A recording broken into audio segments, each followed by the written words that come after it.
millions upon millions of children are laid alone, suffering, starving, with bed sores, confused, in pain, mentally, physically, emotionally, unable to talk, unable to get up and walk away, unable to call for help.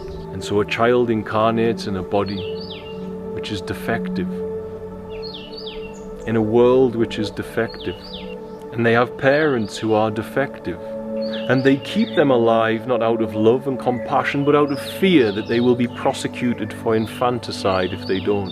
And these children are there in this bubble, this cocoon of a frequency of suffering like you have never imagined. This village, it will start the journey in collective human consciousness for us to recognize and see that these millions of invisible children are here. And perhaps we might get up and go to war for them and set them free. And in setting free one child, you begin to set free fallen consciousness for all of man.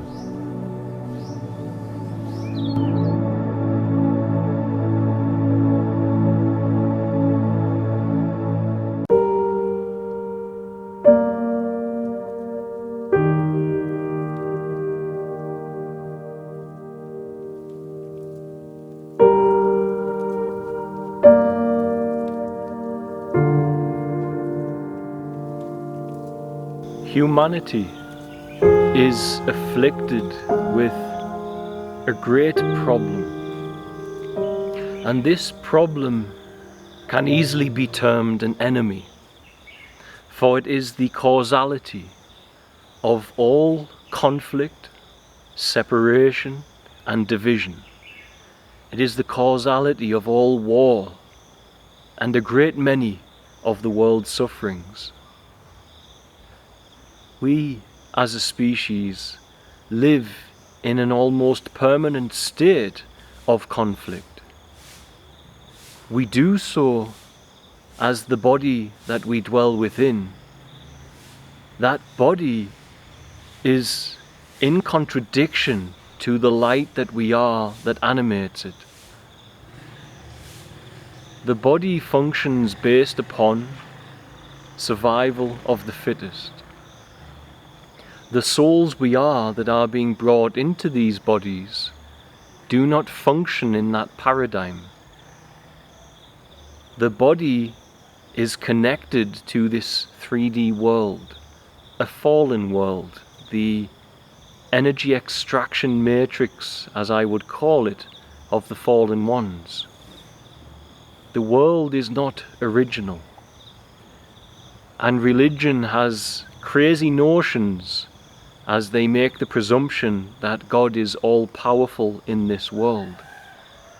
But God is not all-powerful in this world unless man yields his free will to become animated by the God force. This means original reality has perceivably a simulated overlay, and that overlay is luring the light, the soul of man, into behaviors that lower our frequency and offer the energy of God into the frequency ranges where the fallen can access it. In accordance with this world and this body, the survival of the fittest is the rule of life. But when we connect to our heart, which seems to occur most when we disconnect from our body and our five senses, we begin to realize that something deep within all that we are is in opposition to survival of the fittest. And thus, when we connect there, people begin to change the way they eat, as they no longer deem that their strength over another is worthy of them harming them or consuming them, etc. Or others become developed in a way where they become more compassionate, and just because they have physical stature and size and strength no longer means that they wish to push those who are weaker than them to have self-gain, but a new energy, as the body is animated by the soul and not the mind, the body, arises where the strength of a man is now used and transmuted to protect rather than to bully for self-gain. This is the conflict of man, and ultimately we have been brought there through the knowledge of good and evil operating system. This is a system that a higher dimensional force who has technology beyond our comprehension, who can have a home in another dimension and yet still have functional 3D avatars to do their work in this dimension. Sounds a lot like demonic possession, and to some degree it is. For all, I always stipulate, a demon is an energy form without a body that craves a body. And the higher dimensional fallen ones, the fallen angels, the satanic, they have a body in another dimension, but they have learned through technology or spiritual functions that we don't understand to operate inside the 3D without fully permanently living here.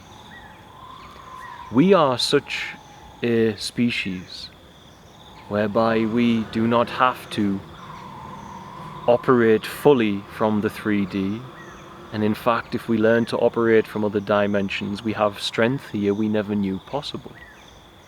But this affliction of humanity, of the knowledge of good and evil operating system, has brought us into a space whereby instead of the operating system of Eden, where the Christ and the unity of Creator is dominant in animating our intelligence, our actions, our speech, the state that we go into is a type of prison within the body. What happens is the mind, the knowledge of good and evil operating system, has tampered with the mind of man, afflicts us with this incessant need to separate from our Creator's presence. The Creator's presence is here and now, and it is in a space of absolute inner silence, and there we will know the guidance of God. And this is imperative. For if you rely, for instance, purely on your Bible for guidance from God, or purely on any spiritual scripture, in this present moment, if you are called to one of the front lines of battling for God, battling for Creator, for that love without condition, to try and change this fallen world, you may be in danger. And there is no time for you to grab and study your Bible to work out how to avert it. So you need a live, active connection with the living God here and now. And it needs to be solidified, solid, strong and loud, so that if you are in danger, or if Spirit needs you to go a certain direction, here and now alone, you hear it. You are moved by it. And you are aware that it is the one calling for the move. It is not the mind pretending as it can to be that. The knowledge of good and evil operating system took us away from that guidance system where a wonderful Creator wishes to walk shoulder to shoulder with you through this beautiful life of love and loss. And it did so by afflicting us with a mind, and represented with Adam and Eve, that makes us profoundly self-conscious. Remember, the first thing they did was cover their modesty. In covering their modesty, they represented the birth of building an image of self based purely in thought and in memory. And that image causes an illusion of separation by causing an illusion of an individual based in thought who is separated from this world by their skin. But without the knowledge of good and evil hardware animating the image of a self based in thought and memory, the skin of your body connects you to all things, including Creator. It no longer contains an individual state of meanness.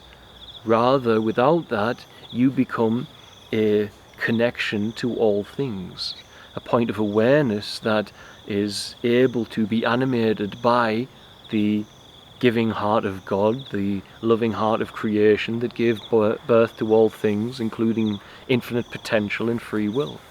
And we live in a reality where, due to the abuse of free will and using it from a state of distance from Creator's love, we have the problems that we do. This knowledge of good and evil operating system gives birth to thought as your master. Now, if you sit in absolute deafening silence, not the image of silence that you have, but an internal silence, meaning you could be in the noisiest, most chaotic place possible, and still this chasm of internal stillness is present and unmoved by the chaos of the world.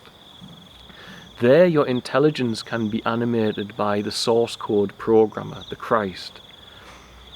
When you are not there, the fallen programmer can activate within you and lead you astray.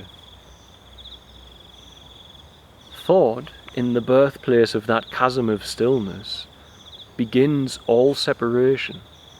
And this is imperative, for biblically you were shown how to escape this enslavement in a coded language. But we have forgotten the code. And so we read the Bible literal because we read it from the enslaved hardware of the knowledge of good and evil operating system, and we try to resolve it with the intelligence of that operating system, and it is ignorant, and so it cannot resolve the situation. But divine revelation, found in that elongated inner chasm of peace and stillness, it can allow you to see in new ways. It can rewire your brain. You see, the knowledge of good and evil operating system is completely opposed to inner peace, for it wishes to have chaos and noise for its identity to continue, and as that identity is activated in the mind, a slave is present, one that is enslaved to the world and their five senses. When you sit in that space where you have no thoughts and labels for your reality, in a space of humility, there is a unity that cannot be placed into words, with a timelessness, and that timeless eternal presence of Christ can't be worded well, as words are linear and incorporate time by starting and stopping. The isness of the Creator's presence in yourselves, not the idea of it, not the image of it, but the superconsciousness of now, and how that sensation feels to your awareness in this moment. It is the presence of God. It is where you know the Creator. It is where the Creator will guide you from. It is where your mission on earth will be born and revealed to you.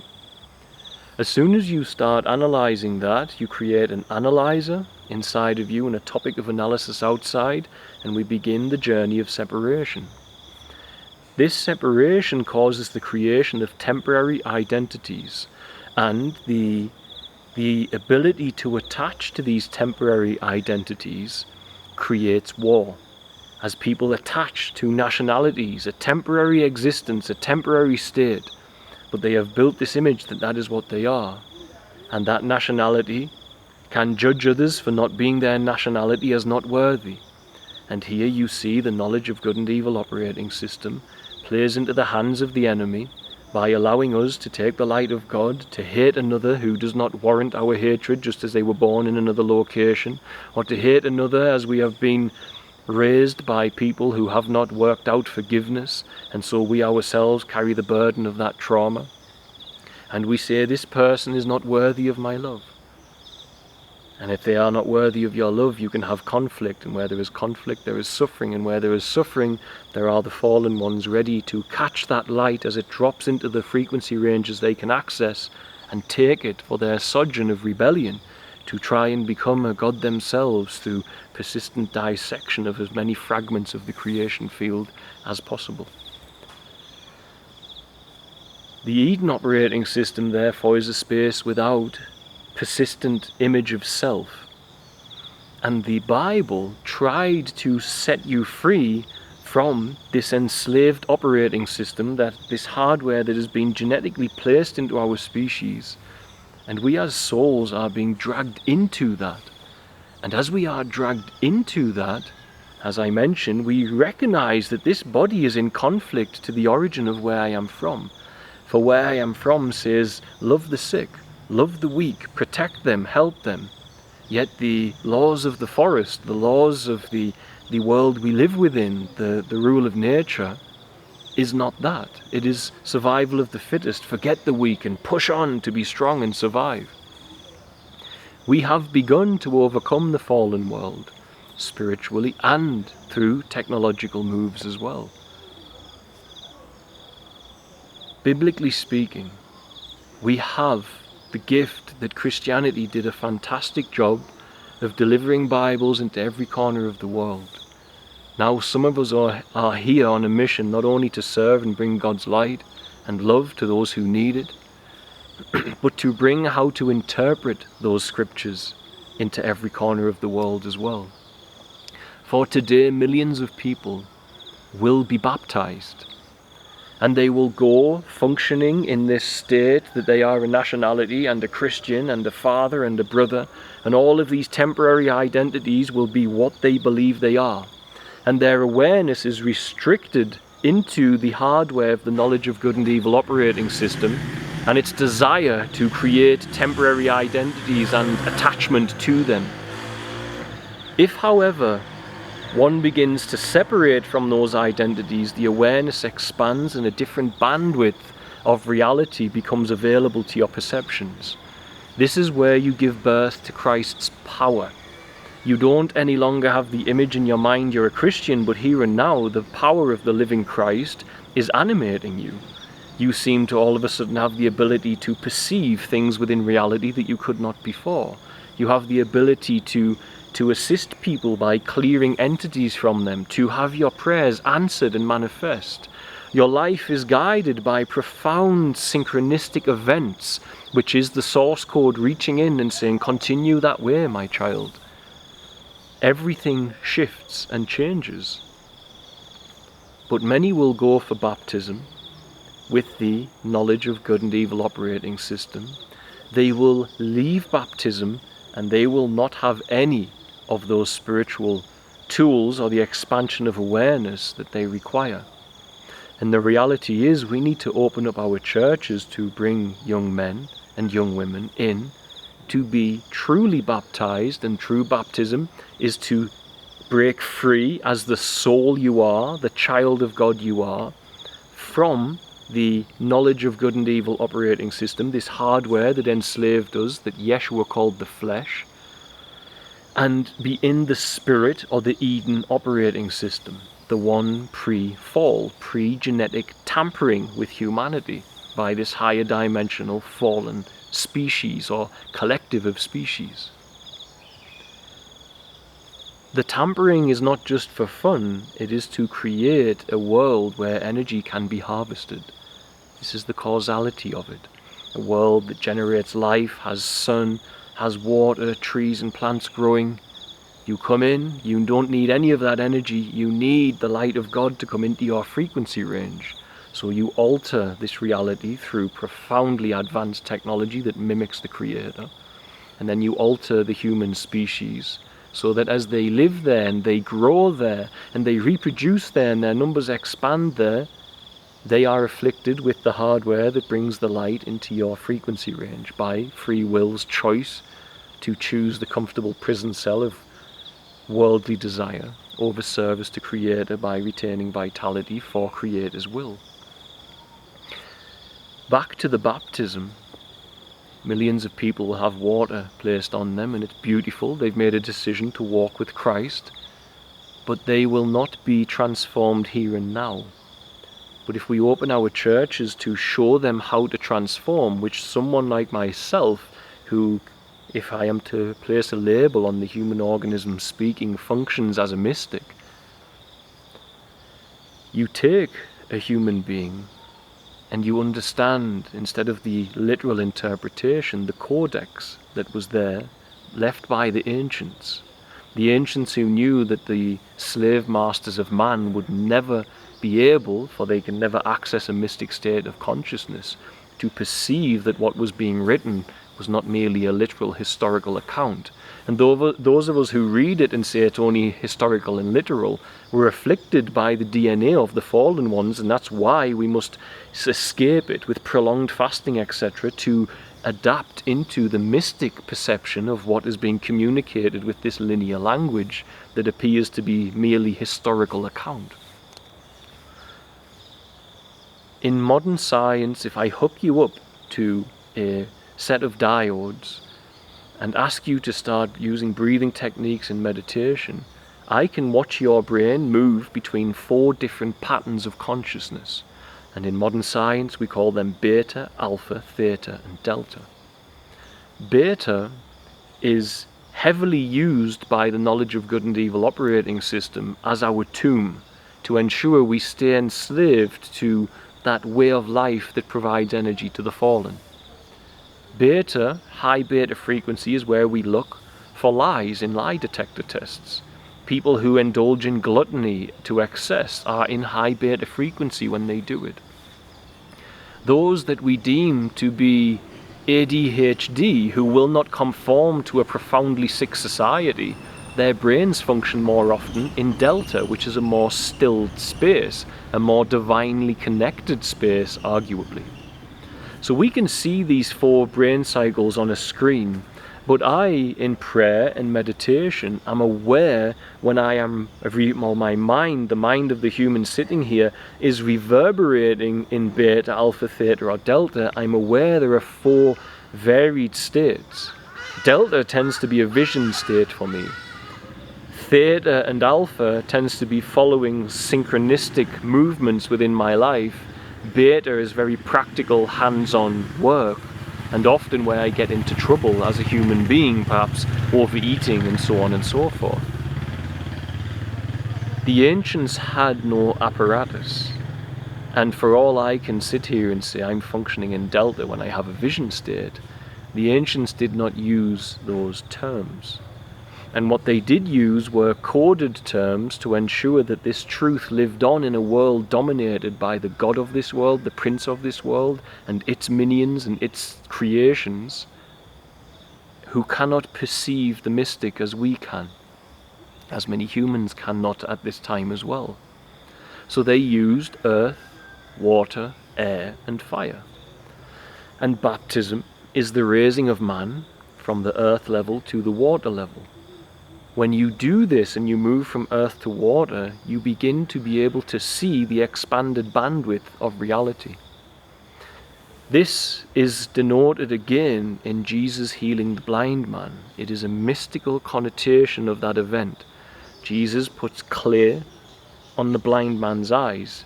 Prior to that, he spits on the clay, which is contempt for the beta level where we lie and overeat. It's a state of contempt. He covers the blind man's eyes. The man is blinded by the earth level of consciousness. And Yeshua tells him, wash away that earth. Move from earth to water, beta to alpha, and you will see. And this is the truth of baptism we miss. For beta, alpha, theta, delta. You look upon this and it's very clear. One will come after me that will baptize you with fire. The Christ is the fire state. It is not fire from the skies, and this is misunderstood often in the scripture, that fire is a state of consciousness within man that has us expand our awareness to overcome the world that we are in by expanding our perceptions. In the 4 horsemen of the apocalypse, in the apocalypse story, can we call it, it is said that fire will come from the heavens and save those that are righteous.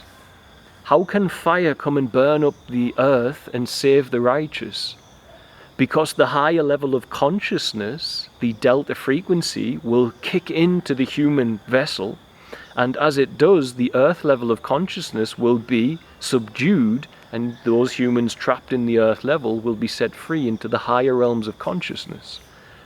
In other language, the higher dimensional slave technology of man that afflicts all of us will be distanced from us when we escape the persistent folly of thoughts of beta and largely alpha sometimes.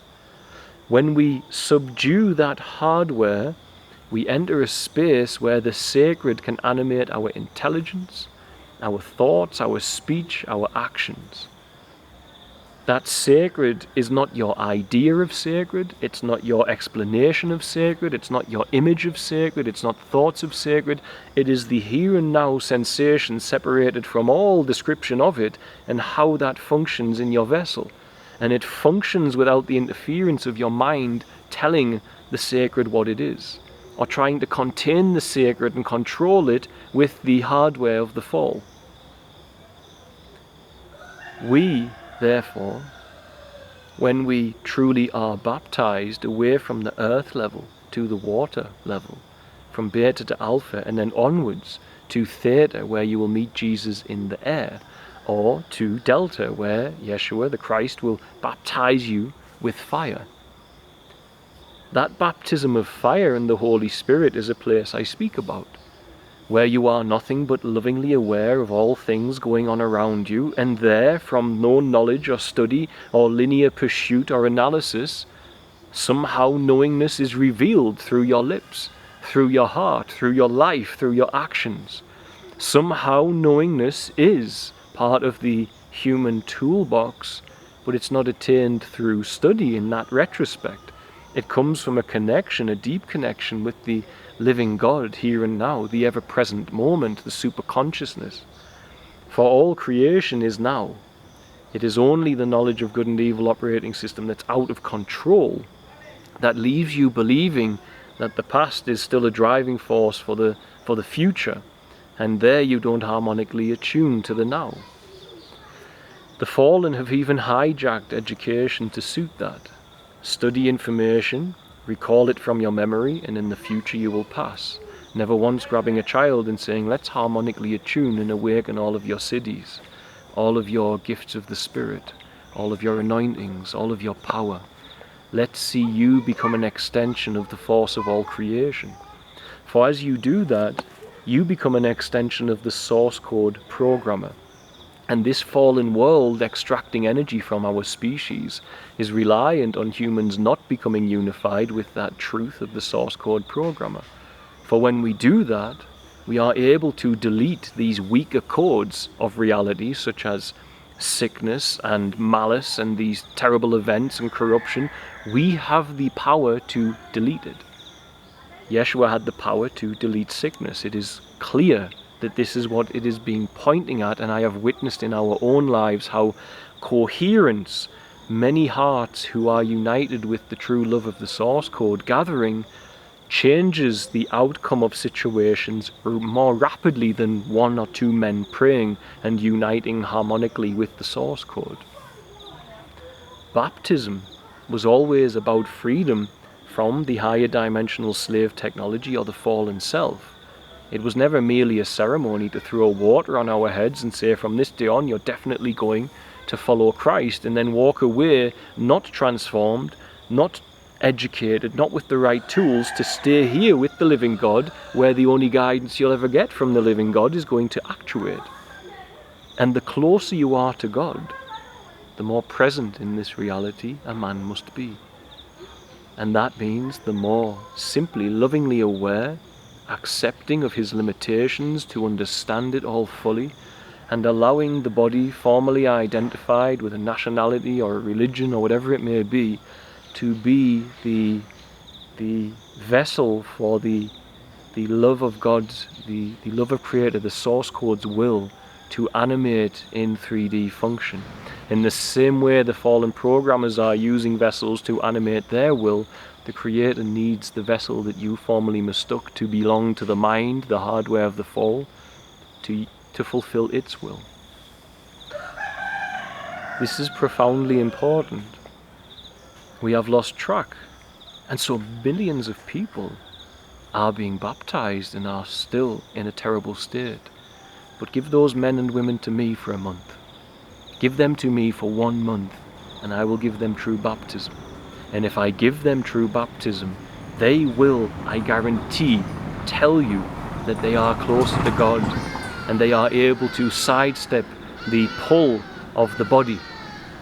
For the body and the five senses is always going to pull you back to the fallen world, and in that pull and the animation of thought, it is going to tell you that you can fill the sense of the void caused by the lack of unity with Creator thought is creating by pursuing it in worldly desire and the comfortable prison cell thereof. And if you pursue worldly desire in that manner to fulfill that void, guaranteed you are going to bring the light of God from here to here, and you're going to serve it on a platter to the energy extraction matrix of Satan, a matrix which is set up all around our world. Everywhere you turn, there are various energetic grids that me and you do not understand. There are obelisks in every single town and city in the world. The 11 is a building block of the source code and its programs. It is a sacred number.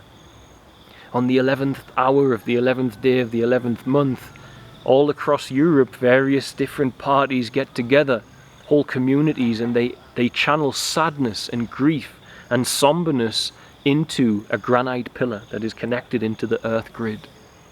They channel this energy as a time of remembrance for war dead. 9/11, we have the same thing going on. As I mentioned last year, peculiar events take place on these dates. It is a taunt. JFK passes a bill, 1111, I believe was its number, or 01111. He does so to bypass the central banking system that is creating so much unnecessary scarcity. And on the 22nd of November later that year, he is assassinated. 22, of course, is a double 11 on the 11th. It had to be. They are always taunting the source code with their actions. You see, we dwell in a space whereby we are being harvested in a way we don't understand.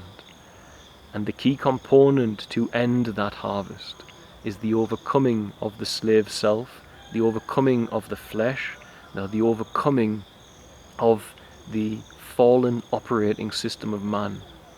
And now as you sit back and you feel any space inside of you saying, I feel some truth in what is being shared here, I feel something is right about this, that I am to be lovingly aware, to enter humility. And there, in that presence, the sensation of the eternal now, await divine clear revelation and guidance for life. And the majority of people will then say, so what do I do now? And in that question, if you look at the source of it, it is the hardware of the fall bringing forth the question. The process of awakening is automatic when that hardware stops trying to control it. And if that feels right, and you say, yes, I sense it, so now what? Be aware that there goes the hardware again, and sit today aware of the hardware persistently trying to interfere with the natural process of you becoming an extension of the divine will and its love. For inside this fallen matrix that we dwell within, you have the ability, through fasting and prayer and separating from its rules, separating from your body's hungers, etc., to distance your connection to the body and return back to the soul essence where you dwell from.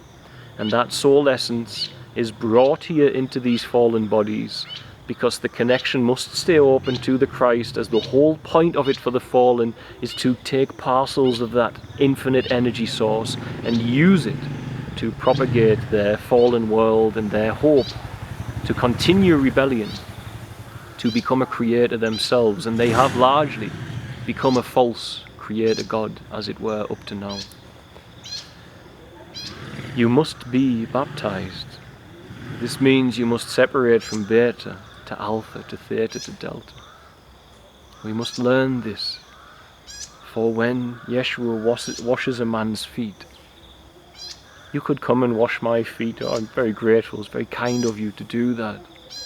But if I'm caught in addiction and my feet touch the earth, and you come and you wash away the earth level of consciousness, I'd be far more grateful, because you've just raised me from the enslavement of the limited perceptions as temporary identities and all of the chaos that causes into an expanded state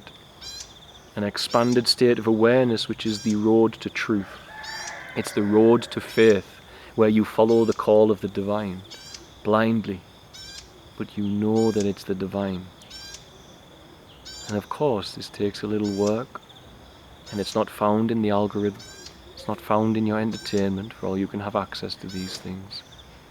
It is found in the ability to allow, through being persistently aware of it, the hardware of the knowledge of good and evil operating system, the personal self, the personal identity, and all of its interference with God's love, all of its ability to condition it, to fragment it. And the more you are aware, the more it goes to sleep.